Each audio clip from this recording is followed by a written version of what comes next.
ठीक है. Hello everyone. I Chirag Shah and you are watching Law Putra YouTube channel.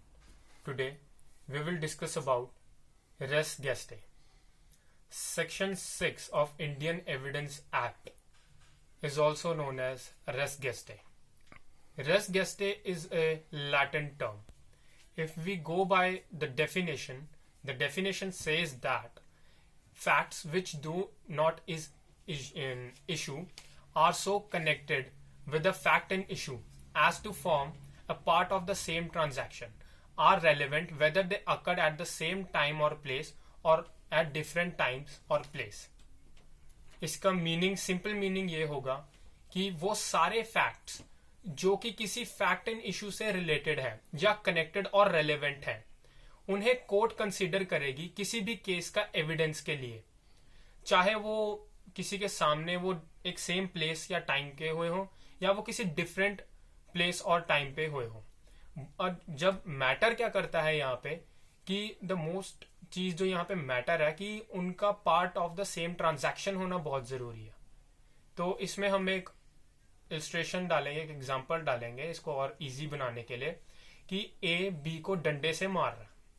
तो अब इसमें मारते मारते ए ने बी का मर्डर कर दिया और अब क्राउड जो गैदर हो रही थी, अब इसके फैक्ट्स जो होंगे वो क्या होंगे कि ए ने बी को कैसे मारा, बी मदद के लिए चिल्ला रहा था और क्राउड ने कैसे देखा ए को उसको मारते हुए. ये सारे फैक्ट्स जो हैं ये सब रेलेवेंट होंगे क्योंकि ये सारे के सारे फैक्ट्स एक ही ट्रांजैक्शन का पार्ट है, ये किसी अलग अलग ट्रांजैक्शन का पार्ट नहीं है. ठीक है, इसके उस पे हम इसका एक केस लॉ है. केस लॉ कहता है वो है रतन वर्सेस क्वीन का. इसमें क्या होता है, एक हस्बैंड अपनी वाइफ के मर्डर का एक्यूज होता है, तो अपने डिफेंस में वो ये बोलता है कि उसने गोली नहीं चलाई, वो अपने आप चल गई, उसे नहीं पता था कि ये गोली कैसे फायर हो गई. बट वाइफ ने मर्डर के कुछ सेकंड पहले ही ऑपरेटर को कॉल करके पुलिस की हेल्प मांगी थी और जैसे कि उसने कॉल कट किया तो उसका मर्डर हो गया. तो कोर्ट ने ये कंसिडर किया कि वाइफ को कैसे पता था कि उसका मर्डर होने वाला है, या यहां पर फिर क्या होता है, हस्बैंड गलत प्रूव होता है. यहाँ पे कोर्ट ने कहा कि वाइफ को कैसे पता उसका मर्डर होना है, और जैसे ही फोन कट हुआ तो वाइफ का मर्डर हो चुका था. तो ये जो फोन वाला फैक्ट है ये एक ट्रांजैक्शन, सेम ट्रांजैक्शन में हुआ है और ये एविडेंस का पार्ट बन पाया. तो सेम ट्रांजैक्शन का पार्ट इसको तभी कंसीडर किया गया क्योंकि कुछ सेकंड पहले हुआ था और वो इंसिडेंट जो था उसी टाइम का हुआ था. इसको सेम ट्रांजैक्शन का पार्ट अगर ये नहीं कंसीडर होता, उसके लिए इसको कनेक्टिविटी टूटनी जरूरी थी. तो जैसे किसी चीज में गैप आ जाता है, अगर सेम ट्रांजैक्शन का पार्ट तभी नहीं बन पाएगा अगर उसके टाइम में थोड़ा सा गैप आ जाए. इस पे केस लॉ है आर वर्सेस बेटिंगफील्ड का.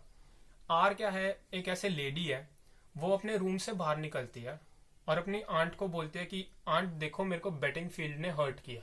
तो वो अपनी नेक अपनी आंट को दिखाती है. तो उसकी जो आंट है वो ये सब देखती है, तो फिर वो ये मामला कोर्ट में जाता है. तो कोर्ट ने इस फैक्ट को कंसीडर नहीं करा. अब क्यों नहीं करा, क्योंकि जब बेटिंगफील्ड उसको हर्ट कर रहा था वो कह रही थी, वो उसने अगले दिन अपनी आंट को बताया. तो कोर्ट का ये कहना था कि अगर बेटिंगफील्ड उसको हर्ट कर रहा है तो वो चीखती चिल्लाती, मतलब किसी भी तरीके से अपने आप के लिए हेल्प मांगती. तो वो सेम ट्रांजैक्शन का पार्ट नहीं था, वो रात को मार रहा था और उसने सुबह आके बता दिया. ठीक है, बट उसने उस टाइम उसने कुछ भी नहीं कहा था. तो ये जो है ये सारा कुछ उसके हर्ट होना, उसने नहीं बताया उसको पिट के रात को, तो सुबह उसने सब कुछ शो किया, तो वो उसने एक बहुत ही बड़ा टाइम गैप डाल दिया. एक रात और दिन का टाइम गैप उसने पूरा डाल दिया. सो ये कंसिडर नहीं हो सका. और अब इसको सिंपल इंग्लिश वे में ये होगा कि सेक्शन 6 जो है tells that the facts are relevant if they are part of the same transaction. उसका आर का अपनी आंट को बताना वो सेम ट्रांजैक्शन का पार्ट नहीं था. उसे जैसे ही चोट लगी वो वैसे ही बताने नहीं आई, उसके नेक्स्ट डे बताने आई. उसने इस चीज में गैप डाल दिया. ठीक है, अब एक और एग्जांपल देंगे कि ए बी और C they are planning to murder D. तो A is collecting money, B is collecting weapons and C is assuring that he will kill D. So they all are going to do the same act. It doesn't matter if they collect money and weapons from any other state. What matters the most is that they are doing the same act. So these facts will be considered as a part of same transaction.